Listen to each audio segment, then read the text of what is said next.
Welcome to the Fourth Branch program. Glad you can make it.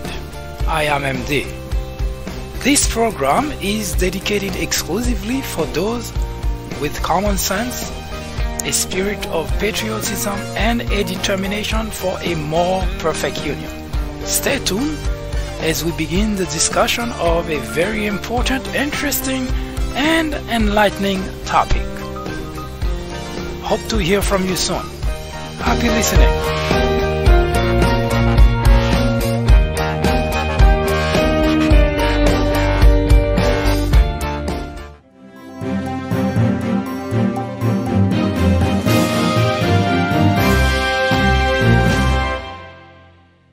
Ignorance is the biggest threat to any democracy. John F. Kennedy said, "The ignorance of one voter in a democracy impairs the security of us all." Hello everyone, I am MD and this is the Fourth Branch program. First, a warning. This program is not suitable for all audiences. I repeat, the content of this program is not for everyone. To find out if it's suitable to you, answer the following two questions. 1. Would you entrust your teenage daughter to a known rapist? Question number 2. Would you have a known pedophile cared for your toddler? Once again, question number 1, would you entrust your teenage daughter to a known rapist?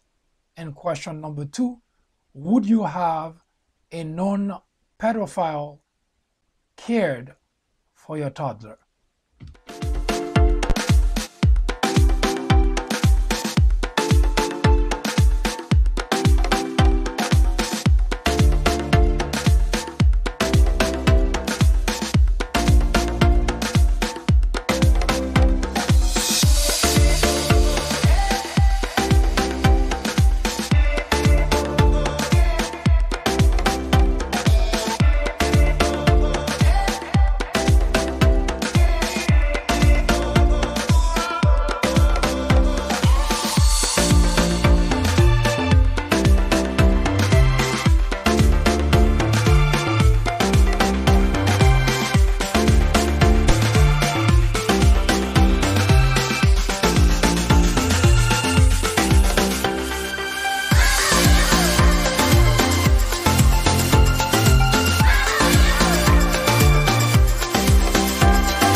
Your time is up, obviously.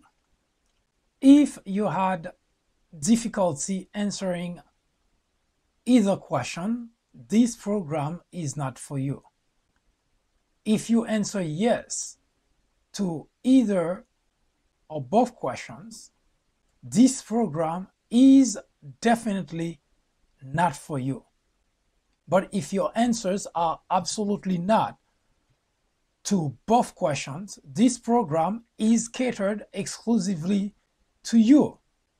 It is a program which is directed to individuals with common sense, a spirit of patriotism, and a determination for a more perfect union.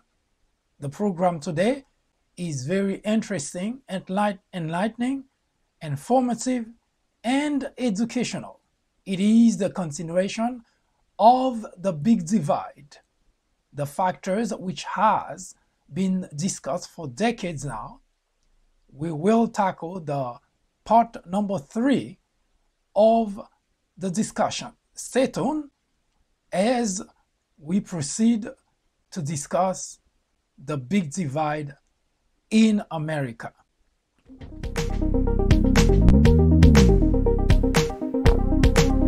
join me here on the fourth branch at 10:30 a.m. and 6:30 p.m. every Saturday.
Hello everyone, I apologize for a small technical difficulty we had with the audio.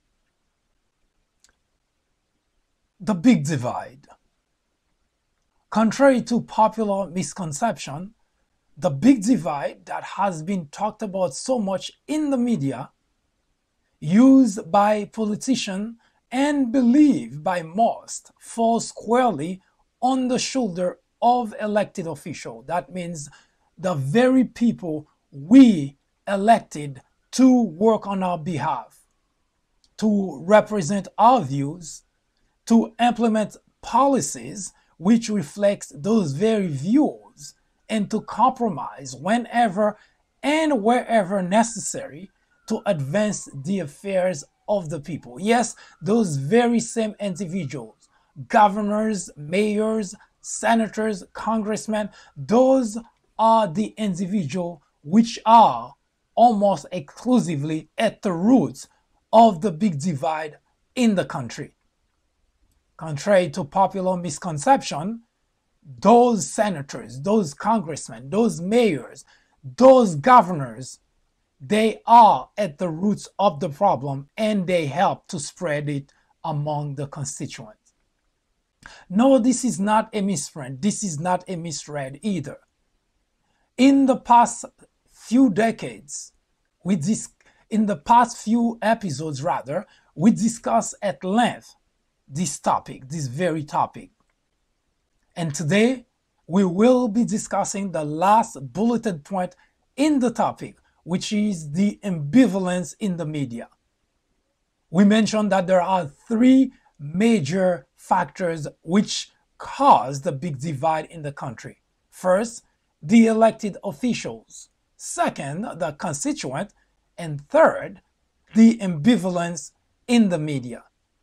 I do strongly encourage you to visit the People Branch YouTube channel, which we provide at the beginning of this program and which will also be provided at the end of this program, in order to find about this topic, the discussion of this topic, and all other topics that we have presented here on the Fourth Branch. We mentioned that the elected official represents 70 to 80% of the factors which cause the big divide in the country. The constituent represent a little bit less than 20%. And the media, the ambivalence in the media rather, is a mere 5 to 7% of the problem. But before we proceed with the topic, the question is, why does it matter? Why does it matter at all that there is a big divide in the country? Well, the very expression suggests it is not something anyone would be looking forward to. In other words, it cannot be good. Any sound-minded individual would want to move away from something that is not good. We know instinctively, intuitively, that a big divide among constituents cannot be good for the country. We know the factors causing it. We just mentioned it. It's the elected official, the constituent, the ambivalence in the media. We already discussed the first two. Today, we will talk about how the ambivalence of the media has contributed to expand the big divide. First, an announcement.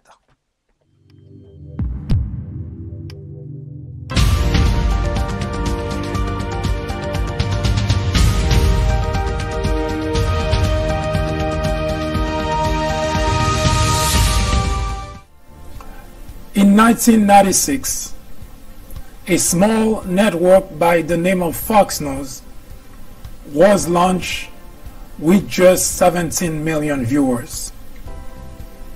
Today, with over 100 million people watching regularly, Fox has become the greatest threat to our democracy.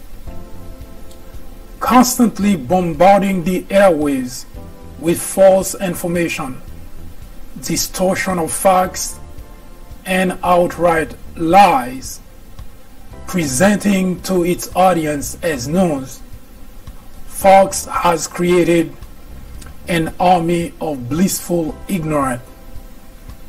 According to a recent survey, 82% of Fox viewers are ignorant of facts and the truth. To keep millions of people in ignorance not only prevents democracy from flourishing, but it also clears the path to authoritarianism, to dictatorship. Martin Luther King Jr. said,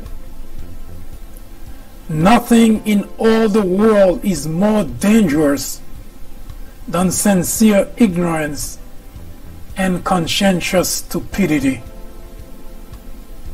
Let me finish by saying that democracy cannot survive in an environment where truth and facts do not matter. At Fox, truth and facts do not matter. Indeed, democracy in America is in jeopardy.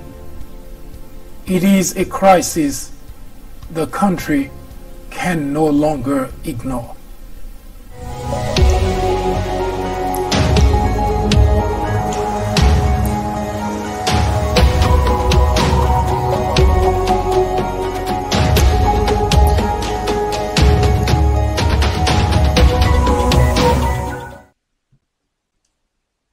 We are talking about a big divide in the country. But first, let's take a look at a few interesting facts of what's going on, what's actually happening, some little tidbit of item that may be of interest to you. There is actually a restaurant which will be opening on April 2019, and this restaurant is going to be on the sea. A lot of preparation already made, and it is expected, as mentioned, that it is going to open on April 2019. The view is spectacular, the food, well, seafood obviously, and it's gonna take a lot of interesting get used to going on the sea to eat. Although it is assured to anyone who is interested, and the architect do ensure that nobody is going to be drowned while eating at the restaurant. They have taken a lot of precaution to prevent anything from happening to those who are going to try to enjoy a meal on the sea. It's an idea. On another front, there is a little bit of gossips. We have Meghan Markle is, as we already know now, the Duchess of Sussex, married to Prince Harry, and it looks like she may be pregnant. Interesting, because no information has been provided as to how far along she is, and so far we haven't seen any baby bump. I am certain that royal family is gonna be elated. In the meantime, it is also certain that our counterpart Kate may be getting a little bit jealous, because the attention is gonna be from that point forward on Meghan and Harry. And an interesting fact about science, just a couple of days ago, we had a hurricane under the name of Hurricane Michael. Of course, the United States is very familiar with hurricane. We've been having quite a lot of that. But scientists said that this is different. And it is different because it seems that it's a warming of the water in the ocean, which had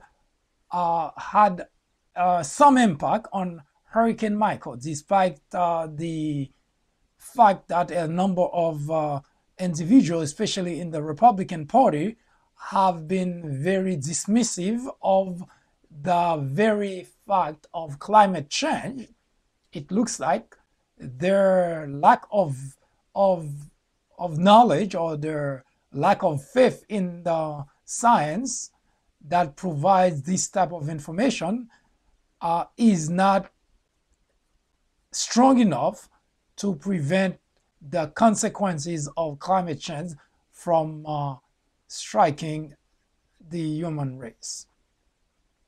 It would be beneficial that everybody gets on board to not only accept the fact presented by science, by technology, but also to work towards a solution.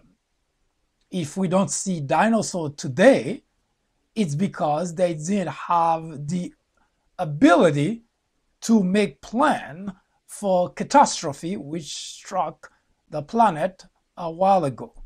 We humans, fortunately, have the ability, the knowledge to weather those type of climate changes, but if certain sector of the world, of the population, are dismissive of that very fact, it may not be too far-fetched to anticipate that at some point the human race might also become just like the dinosaur, disappear from the face of the planet. Hopefully it's not up to the Republican to do anything about that.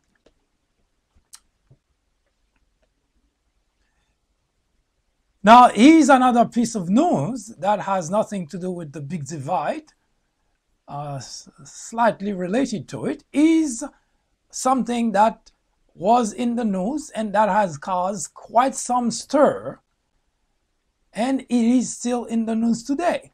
It is the Brett Kavanaugh drama. It seems that the Brett Kavanaugh drama may not be over. And despite the fact that the Republicans, being in the majority, have voted to confirm Brett Kavanaugh, is not completely in the clear. According to a report, Chief Justice Roberts may have entrusted the U.S. District Court of Appeal to take over a case to investigate complaints against Brett Kavanaugh, and it seems like at this point there are at least a dozen complaints that were filed, and the lower court is looking into it. Now, as to what would happen, nobody is certain because it is unprecedented. And on top of that, it doesn't seem that Chief Justice has any kind of power to get rid of another justice in the court.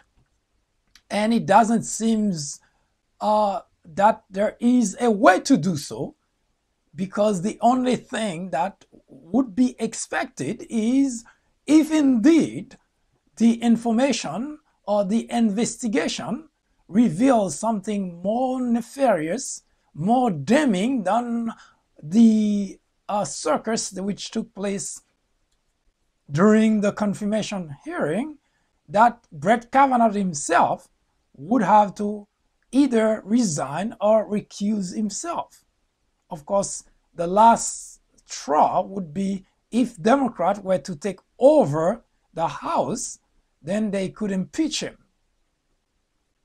So the drama continues, and we are looking to see what's going to happen depending on the outcome. But experts already expressed their opinion and think that absolutely nothing will happen, considering that Chief Justice Roberts doesn't have any power over pushing Brett Kavanaugh out of the Supreme Court. The drama continues, of course. Now, Sunday on 60 Minutes, Donald Trump gave an interview to Leslie, was hosting at least being the interviewer, and a number of things were obviously said, and we are looking at the fact that a few months ago we had a documentary that in which we compare Donald Trump with Adolf Hitler. We had a few pushback from, of course, Donald Trump fan, suggesting that I went too far by comparing Donald Trump with Adolf Hitler, considering that Donald Trump has not killed 6 million Jews.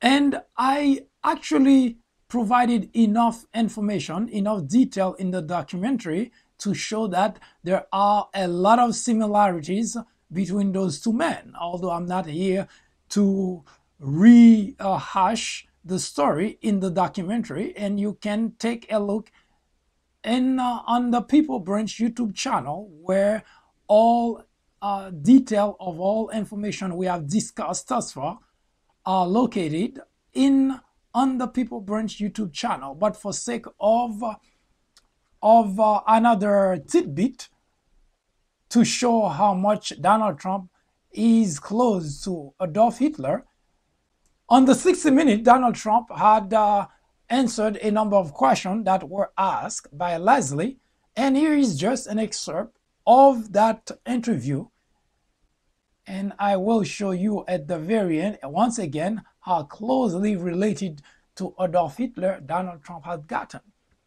During the interview, Leslie asked this question: do you think you treated her with respect?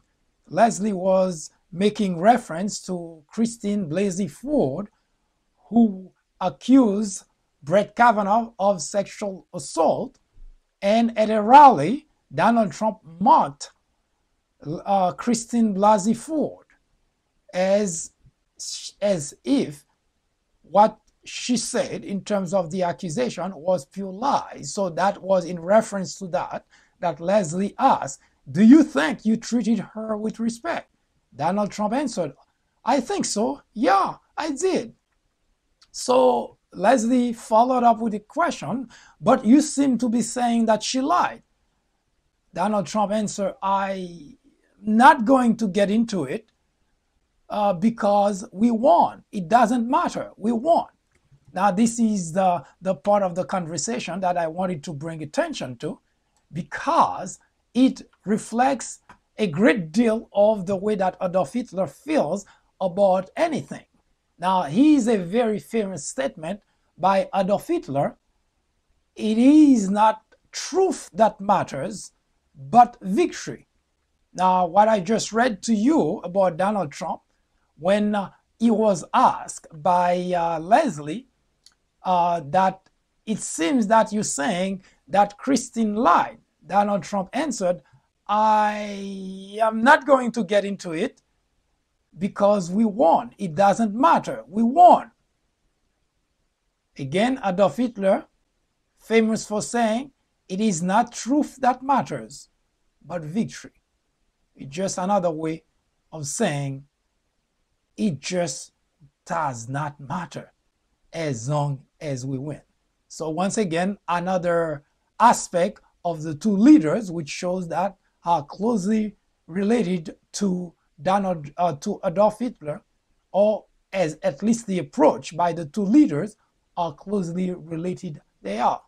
And for those who don't know, coincidentally, Donald Trump is ancestor or originally from Germany.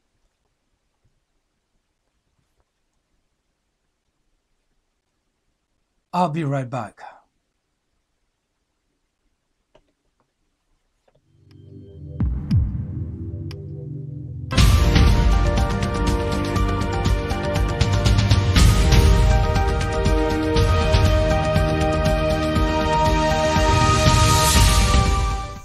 Ignorance, they say, is the biggest threat to any democracy. Indeed, it is. Plato, a Greek philosopher born in 427 BC, said that ignorance is the root and stem of all evil. Today, members in the Republican Party wear ignorance as a badge of honor, while the rest of the country watch powerless the destruction of a country which was once the envy of the world. The media is the enemy of the country, said Donald Trump. The Democrat legislators are obstructionists for not going along with everything the president wants. The Department of Justice is biased for investigating corruption in the Trump administration. This is the United States of America. Any question?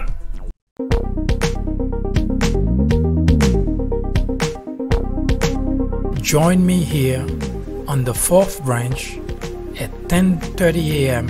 and 6:30 p.m. every Saturday.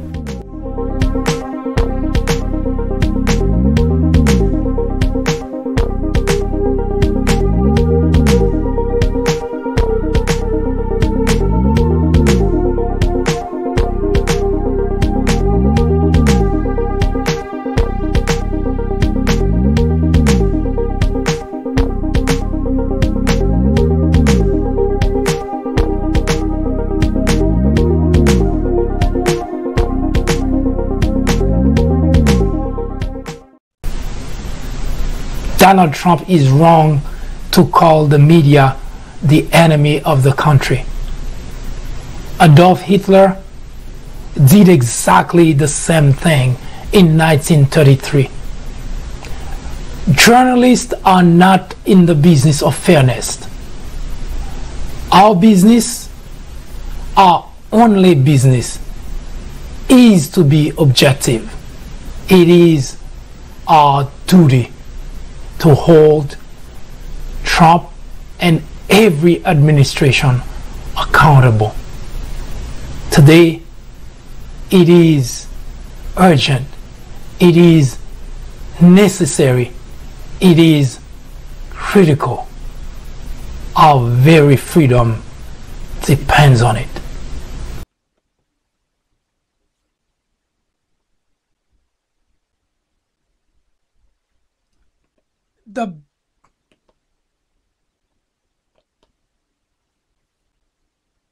The big divide.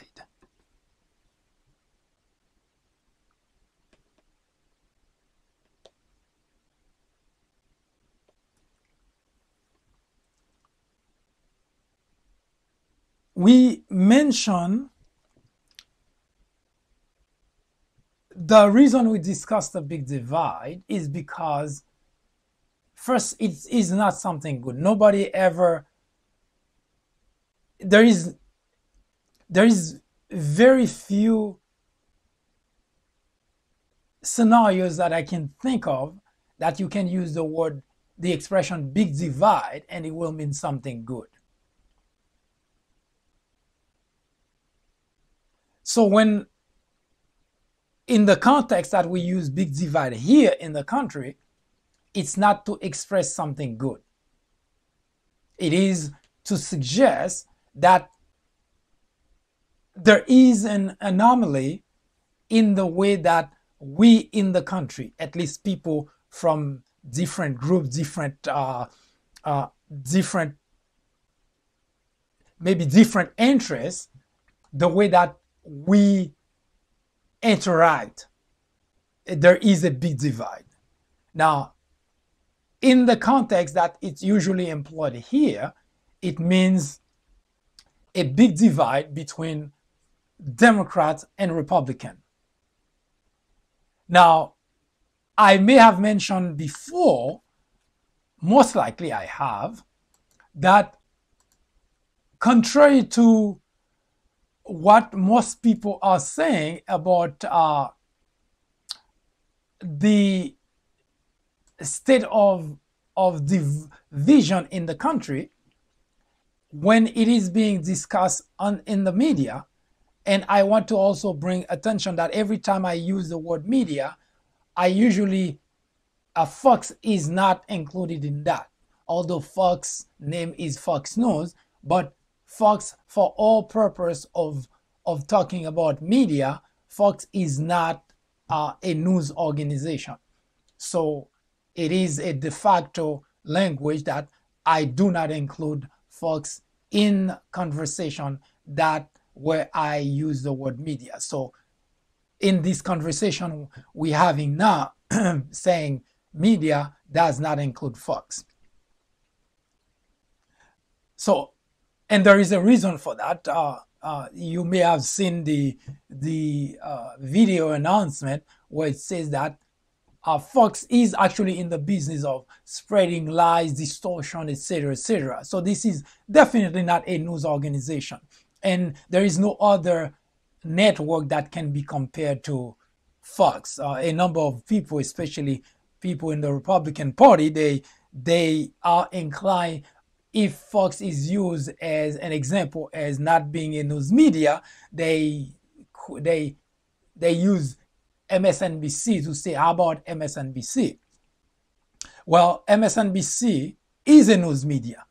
It has its bias. It comprises of individuals who are leaning Democrat, obviously. So there will be that. But people work at MSNBC strive to report as journalists, to report the news. And if they make a mistake, they correct the mistake. But Fox, we cannot talk about that. Fox, you have most people, most hosts at Fox go out of their way to lie, to distort information, and to present it in such a way, not almost, as a propaganda machine. So I refuse to consider Fox as a news organization. But we're not discussing Fox, so I just want to make that clear for the time being. But in any case, the big divide in the country has been discussed in the news as if it is between constituents in the Democrat Party and constituents in the Republican Party. That's at least what people in the media want to convey. Now, to no fault of those people, it seems that's the case. Because when you look at the outrage on the street, when you look at how people protest against policies, against certain things, just recently against the Kavanaugh's nomination, then you would say that in reality that there is a big divide between constituent in the Democrat Party and constituent in the Republican Party, here referred to as the left and the right. But as mentioned in the previous two bulleted points, the major aspect of the division, of the big divide in the United States of America rests almost squarely on the shoulders of elected officials. And it is not a speculation. It is not an assumption. I provided plenty of example, plenty of detail in the first bulleted point, which comprise almost 4 hours of video, 4 episodes, 1 hour each, in which I provided example after example after example to show that today the Republican legislators, congressmen, senators, governors, mayors are responsible for the 80% of the problem of the big divide in the country. Republicans have been in the majority in Washington for the past 8 years, and for the past 2 years, they have been responsible for all branches of the government. Now, there were protests against the Brett Kavanaugh nomination. You have a group that protested against that on the street in Washington during the hearing and so on. A number of people were there protesting. So it feels almost as if there is a big divide between the constituents of the two parties. But here's the irony of the whole thing. This is not so. According to our research, the big divide occurs with the legislators. Again, I'm not going to spend time detailing that here because I've already done that. The only thing I will mention here is it is not a mistake, it is not an error, it is not a speculation, it is not an assumption. It is the fact that 80% of the problem are caused by legislators today, by Republican legislators. Now, there is a little bit less than 20% that the constituent we're talking about are responsible of the problem. And I also explained that in at least 2 videos, that's episode 5 and episode 6. I explained in detail that how the constituents are also responsible for part of the problem. And some of that reason is because the constituents are gullible. The constituents no longer have the decency they used to have, and so on and so forth. Again, I'm not going to get into that here because it's already discussed in very great detail in episode 1 to episode 4 is for the elected official. Episode 5 and episode 6 is for the constituent. Now, today, we're going to talk about the big divide, which is caused by the ambivalence in the media. And what I would like to point out very quickly is, despite the fact that the media shares some of the responsibility, but it is minimal. It is 5 to 7% of the problem of the big divide in the country is caused by the media. Again, I want to make clear that Fox is not added to the list of network that is considered media. Fox is in a category by itself. In fact, Fox is a propaganda machine for the Republican Party. So Fox is squarely aligned with the elected officials. Yes, I know Fox is a private organization, but because of the type of relationship it has with the Republican Party, it is aligned mostly with elected officials than it is aligned with the media. If you haven't noticed that every Republican who wants to go and talk to Republican constituent, not to their American people, because they just do not want to go to an actual network which will challenge whatever they say, which will ask them follow-up questions. They go to a network which will simply hand them the microphone to say whatever that they so like. So that's why we do not discuss this topic and considering Fox as the media. Fox is not part of the conversation. It was aligned with the elected official, which we discussed at length. Now, as you see on your screen, the big divide in the country is not really what you think it is. It is a stark difference between knowledge and ignorance. So when we're talking about a big divide in the country, it's not so much about Democrats and Republicans. Now, the protests that occurred during the Kavanaugh nomination, it wasn't just Democrats. It was the people. There were plenty of Republicans which participated in the protest because they were against the confirmation of someone who is accused of sexual assault. Because it just doesn't make sense for a country to place on the highest court in the land someone who has tainted integrity, tainted character. So both Democrats and Republicans were on the street protesting against Brett Kavanaugh's nomination.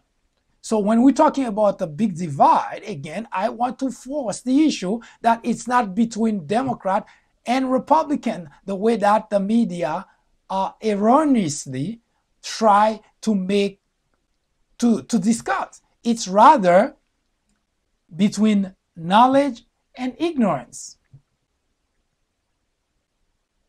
There are really two very different categories of people.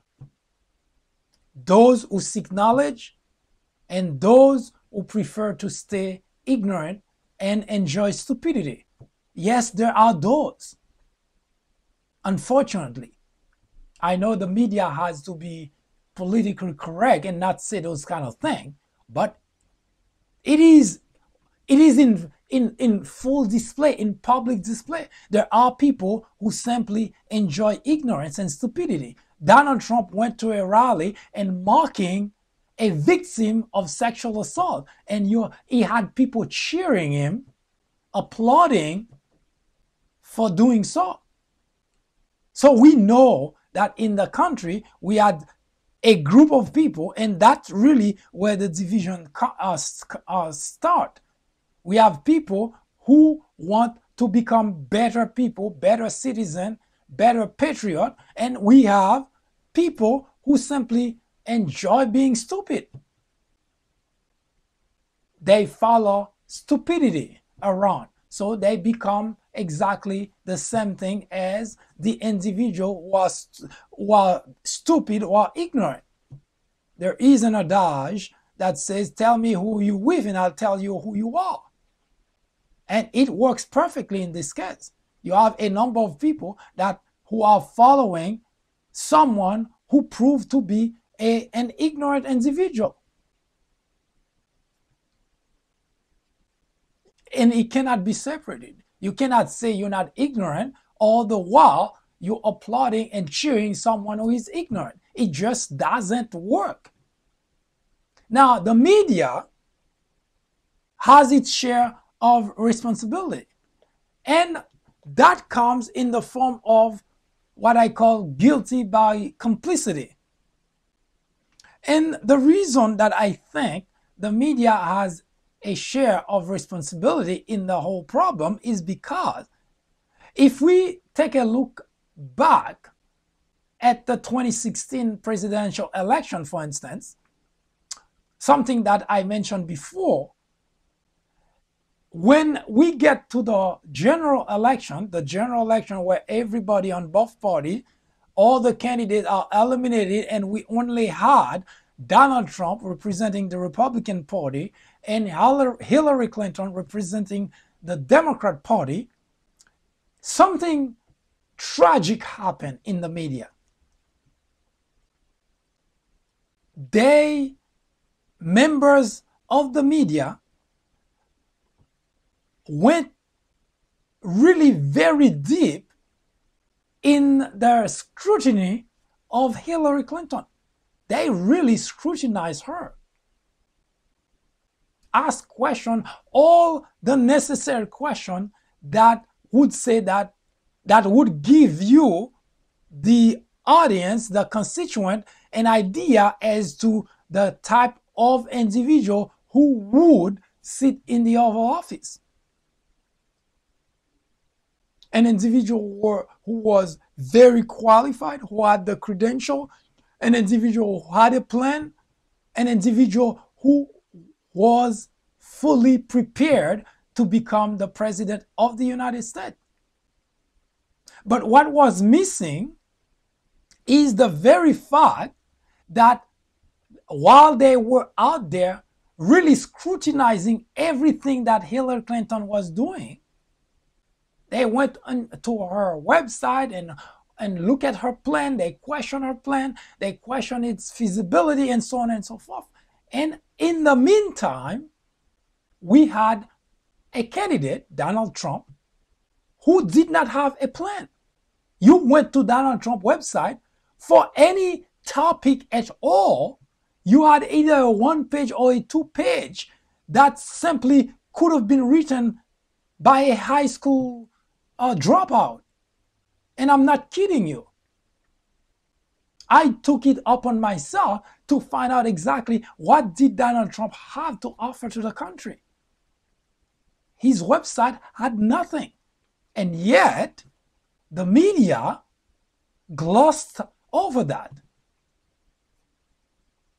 So, we know that the media also share the responsibility for the big divide in the country. And how so, you ask? When you have any factor for any aspect of any problem in a country, no matter how small of a role a particular group or individual plays, that role, that aspect of the role, if it's not played properly, it conveys a certain bias that anger a certain group. In that case, the media angers the individuals, the constituent who supported Hillary Clinton, because they scrutinize Hillary to the bone, but they just simply gloss over. If Donald Trump was asked a question, usually he would not answer that question, not directly. Sometimes it doesn't even give an answer, and they move to the next question and to the next question. So it was frustrating to watch that the media was also accomplice of the problem that the country was facing during the 2016 presidential election. Now, to anyone who watch and who simply live on a day-to-day basis, doesn't care much about the implication of such behavior, what end up happening is the fact that those things, those bias, those factors, they have long-term consequences. Because it's not just it happened during the 2016 and then it is over. It doesn't work that way. Because the action, the behavior is something that internalized in people's mind. It's ingrained in people's mind.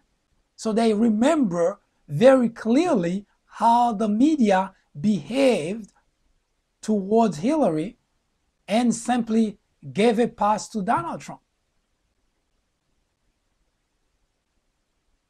Even the story, the Stormy Daniels story, came and was crushed because the media figured it wasn't important enough at that time. And it so happened that it was an important story. We also have the story about Donald Trump taxes, which is currently under investigation in the Southern District of New York. The media simply glossed over that. So it is now the country is paying the price of such, because while the media was not solely responsible for the outcome of the election, but their contribution, or lack of it, if I should want to look at it from a different angle, was added to the other factors which helped Donald becoming the 45th president of the United States. So in a sense, you can say that the media is guilty by complicity. Not because the media was so much in favor of Donald Trump. It's not because they were so much in favor or against Hillary Clinton, but rather because they fail to understand the role that the media ought to play. And one aspect that keep coming back is the fact that I keep hearing that the media has to be fair. I disagree. The media is not in a business of fairness. That's not how it works. The media It doesn't matter. If someone is a thief, you can pounce on that aspect of that individual character. Because, and the other individual is not a thief, then you cannot say, well, I have to balance that report. The media is not in the business of fairness.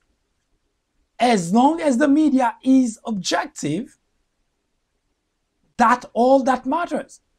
So if you're reporting about two individuals, one is a thief, the other one is not, you cannot try to balance that aspect, because the thief has to be reported and scrutinized and exposed, while the other individual would enjoy of having integrity. So it cannot be balanced. I'm not sure I understand where that comes from. Fairness is not a quality for the media. Objectivity is. Yes, the media has to be objective. What the media report has to be objective. But the media is not in the business of fairness. Whoever came up with that idea is extremely mistaken as to the role of the media. The media has to report not fairly, rather objectively.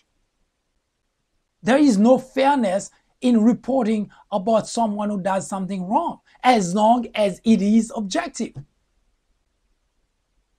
When Donald Trump ran to become the 45th president of the United States, there were enough material that says that the media should have pounced on the fact that Donald Trump was not qualified to become president of the United States. And on top of that, he proved to be an individual that the country should not have had as president of the United States. And it was the role of the media to point that out. There is no such thing as fairness. And interestingly enough, Hillary Clinton, that had the credentials of becoming president, was not emphasized.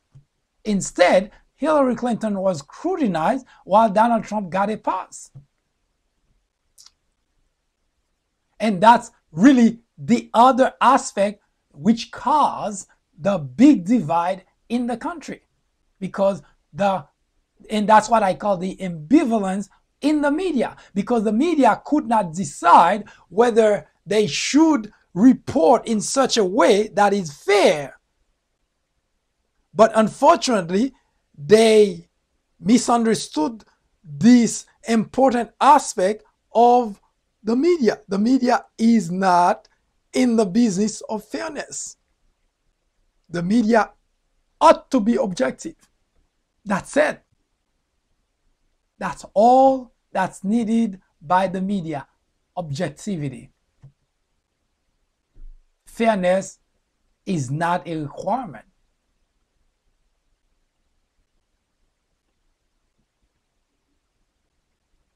I'll be right back.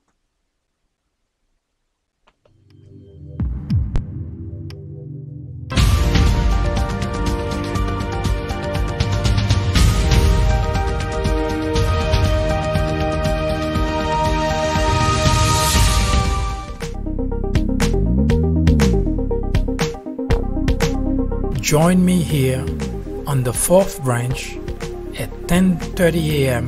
and 6:30 p.m. every Saturday.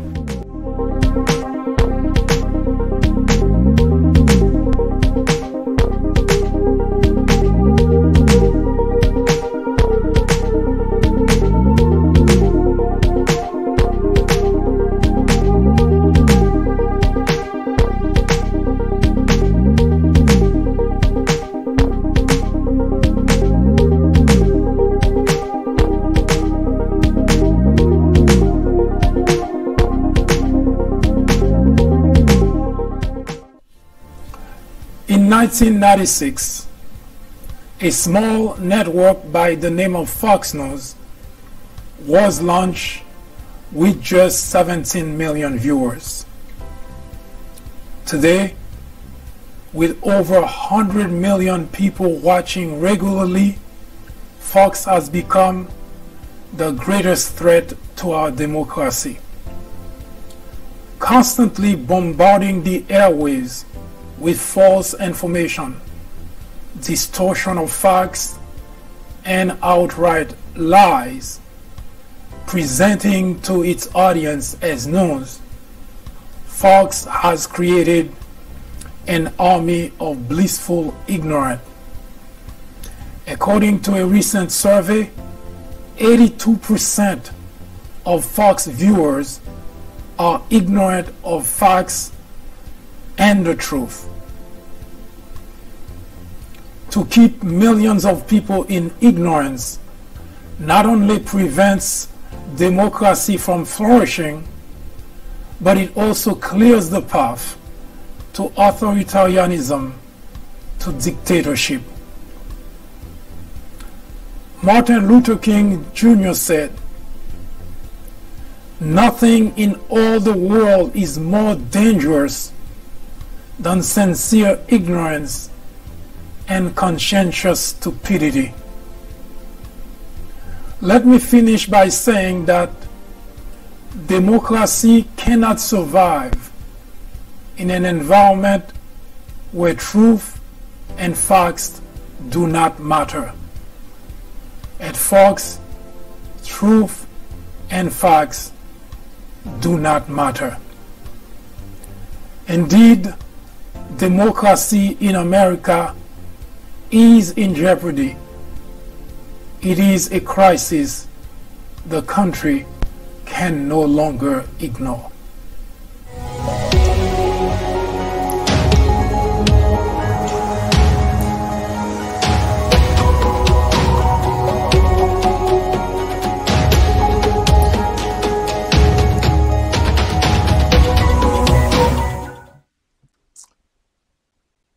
We have been talking about the big divide in the country. It is not an idea to look forward to. It is not good for the country. Everybody acknowledges it. Everybody knows that. Be it instinctively, intuitively, we know this cannot be good for the United States of America. And yet, for several decades now, 70 plus decades, there has been one single conversation from one administration to the other. There is a big divide in the country. The past 2 years, it has been worse. The big divide had gotten even bigger. What does that mean? It simply means that the country is going from bad to worse. Yes, the great country that we so proud of, the great country that everybody from the world across is rushing to come to, is going from bad to worse. And what makes it almost impossible to change that is the fact that there has been finger pointing instead of solution. But our research here at Fourth Branch found that it looks like, it seems that there has been more misunderstanding about what causes the big divide. As mentioned, we have, as of today, at least 7 different episodes which detail the factors which cause the big divide. 4 of those episodes, full 4 hours of search, dedicated exclusively to provide information to show that today the Republican legislators, congressmen, senators, mayors, governors are responsible of the big divide. 20% or less are caused by the constituent, and a mere 5 to 7% caused by the ambivalence in the media.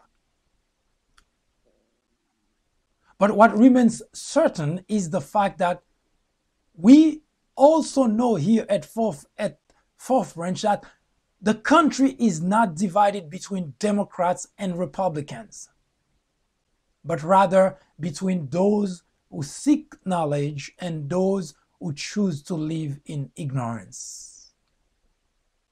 The country is not divided between Democrats and Republicans, but rather between those who seek the truth and those who promote and enjoy falsehoods.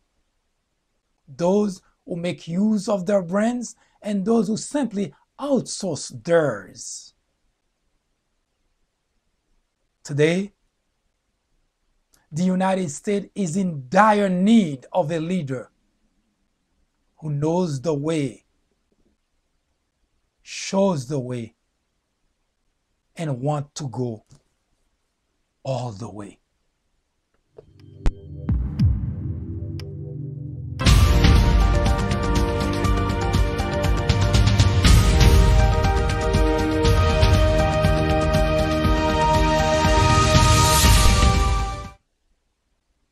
Thank you for watching. I hope it was insightful, informative, and educational. I hope to hear from you soon and see you next time. Have a great afternoon or a great evening, whichever it happened to be. In all instances, enjoy the rest of the day. Good day.